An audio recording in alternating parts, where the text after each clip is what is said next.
السلام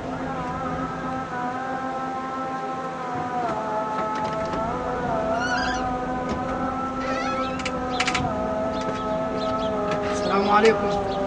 عليكم السلام ورحمة الله.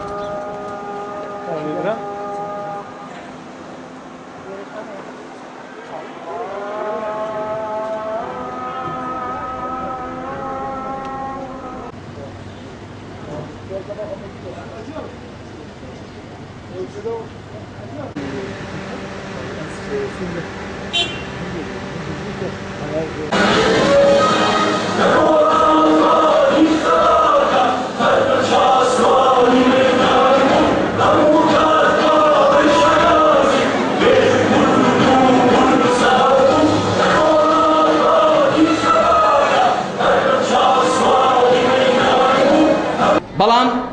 ئێمە دانمان بە خۆمان داگرتووە چونکە زانی ومانەکە هەرێمی کوردستان واقعی ئێمە پێویستی بە پاراستنی هێمنی و ئارامی و ئاسایشێ با لەسەر حیسابی بەرژەوەندیە حیزبەکانیشمان بێ. نزیکترین نمونەشەو مەسەلەی کۆنگرەی نەتەوەی کە هاتە پێش خەریک بۆ ئەو کۆنگرەیە تێکچێت چونکە من لێرەوە زۆر سپاسی هەردوو لایەنی ئۆپۆزیسیۆن گۆڕان و یەکگرتووی ئیسلامیش دەکەم کە لەگەڵ ئێمەدا هاو هەڵوێز بوون دەیانزانی ئێمە مەزڵومین گوتیان ئێوە بەشداری کۆنگرەکە نەکەن لەبەرەوەی نوێنەرتان بۆ دانەنرا و حەقی خۆشتانە ئێمەش ناچین. ئەگەر ئێمە نەچوو باین ئۆپۆزیۆنیستی نەچوو با کۆنگرەکە تێک دەچوو. ئێمە گوتمان نە سوپاسان دەکەین بەڵام سەرنجام دوای ئەوەی زۆر داوە تەکلیفمان لێکرا گوتمان دەیکەینە خاتری بەرژەوەندی گشتی. زاڵکردنی بەرژەوەندی گشتی بەسەر بەرژەوەندی حیزبیدا نابێ بە شیعار بێ دەبێ بە کردار بێ دەبێ بە هەڵوێز بێ.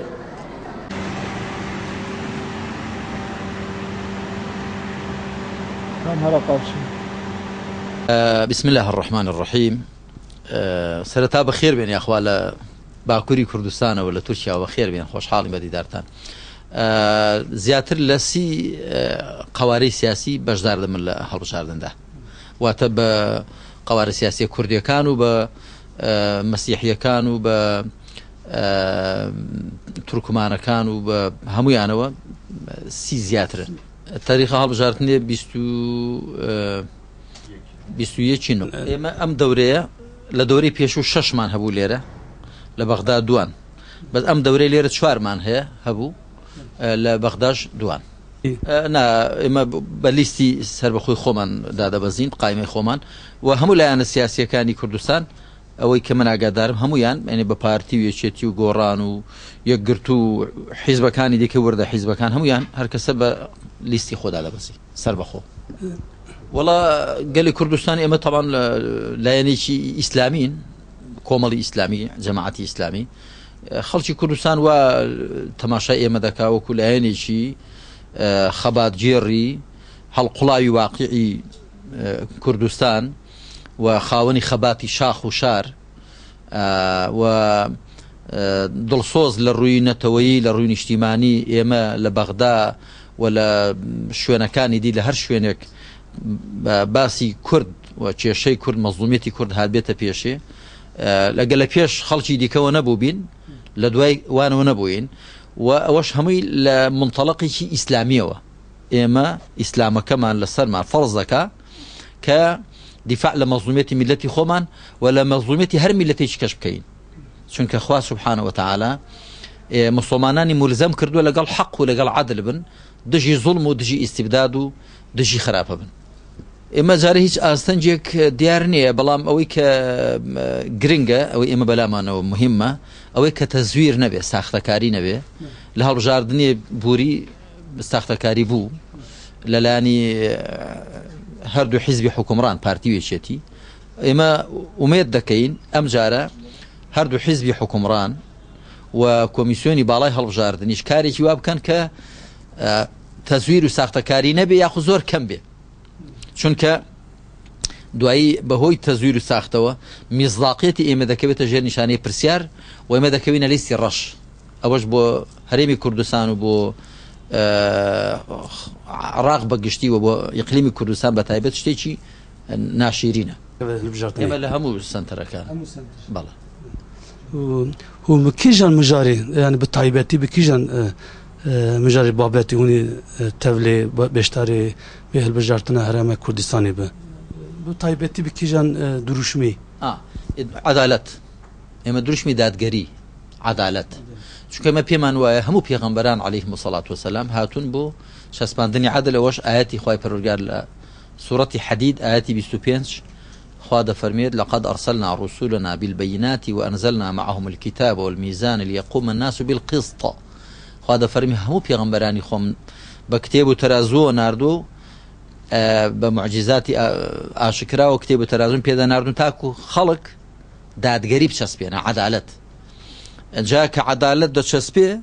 لەناو خەڵکدا برایەتی پێدا دەبێت تەبایی پەیدا دەبێت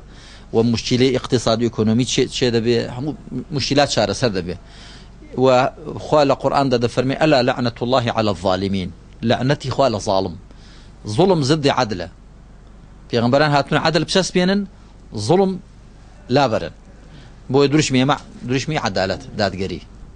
ئیسلام دینی تەوحیدە تەنیا خوا معبود بێ و دینی وحدەتە خوای پەروەردگار دەفەرمێ وما أرسلنا من قبلك من رسول إلا نوحي إليه أنه لا إله إلا أنا فاعبدون ديني توحيد إياك نعبد وديني وحدته إنما المؤمنون إخوة من أو توصية ذاك يعني الدوام أويا بوهمو مسلمانان كإما بقرين وسر أصالتي خومان إما أجر بابن بين بقرآن وسنة وبشريعته أهل توحيد دبين وأهل وحدة دبين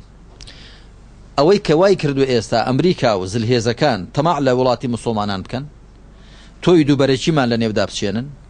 ئەوەی کە ئێمە لە قورئان و سونەت دوورکەوتوینەوە لە شەریعەت دوورکەوتوینەوە بە دوای عەلمانیەت و بە دوای لیبرالیزم و بە دوای سیکۆلاریزم و بە دوای مارکسیزم و سۆسیالیزم و ئەو شتە ئیزمدارانی کە لە شەرق و غەربەوە هاتوون ئەوانە ئێمەیان تێکداوە ئێمە بە شەریعەت ئێمە کۆ دەکاتەوە جارێکی دی هو سەماکم المسلمین ئێمە ئەگەر بگەڕێنەوە سەر ڕەسەنایەتی ئیسلامی خۆمان تەنیا یەک ناومان هەبێ مسلمان و یەک بەرنامە هەیە قورئان و سنەتی پێغەمبەر عەلەیهی سەڵات وسەلام یەک قائیدمان هەبێ محەممەد عەلەیهی سەڵات وسەلام ڕەسوول الله و سەلەفی ساڵحمان ئەوە دەبێتە هۆی ئەوە کە ئێمە جارێکی دی ئەو هێز و هەیبەت و قووەتەی کە کاتی خۆی هەمان بۆمان بگەڕێتەوە و دژمنان شەرممان لێ بکەن و چی دیکە تەماع لە خێر و بێر و لە وڵاتی ئێمە نەکەن و چی دیکە ئاوا خوێنی مسلمان بەدەستی مسلمان نەڕژێ وەکو دەبینیم بینیمان لە میسر لە سووریا لە عێراق لە تورکیا لە شوێ تەماشا دەکەی هەر مسلمان دەکوژێ ئێمە پندێکی کوردیمان هەیە دەڵێ بە با و بە باران هەر لە بەفر کەم دەبێ ئەگەر بای بێ ئەگەر باران بەبار هەیە بەفر دەتوێتەوە هەر مسلمان لە بین دەچێ ئێمە دەبێ عیبرەت وەربگرین و کارێکی وا بکەین کە بەهۆی تەمەسوک و دەستگرتنمان بە ئیسلام و بە قورئانەوە دەستی زاڵمان ببڕین لە وڵاتی خۆمان ببینە خاوەنی وڵاتی خۆمان و خێروبێری خۆمان خۆت و کەناڵی ڕەهبەر ئینشاڵڵا خوا بەرەکەتی زیاتری تێدەخا دەنجی زوڵاڵی ئیسلام و دەنجی حەق و عەدل بگەێنن بە گوێی خەڵکی کوردستانی باکوور کوردستانی باکوور زۆر پێویستی هەیە بە دەنگێکی زوڵاڵی ئیسلام بە دەنجی قورئان و سنەت لە مێژە مارکسیزم و سۆسیالیزمی بەگوێدا دەدرێ کاتێوە هاتووە دەنجی ئیسلام دەنجی قورئان دەنجی تەوحید بە گوێی خەڵکدا بدرێ ئەوە دەبێتە هۆی ئەوە کە مسلمانان کۆبنەوە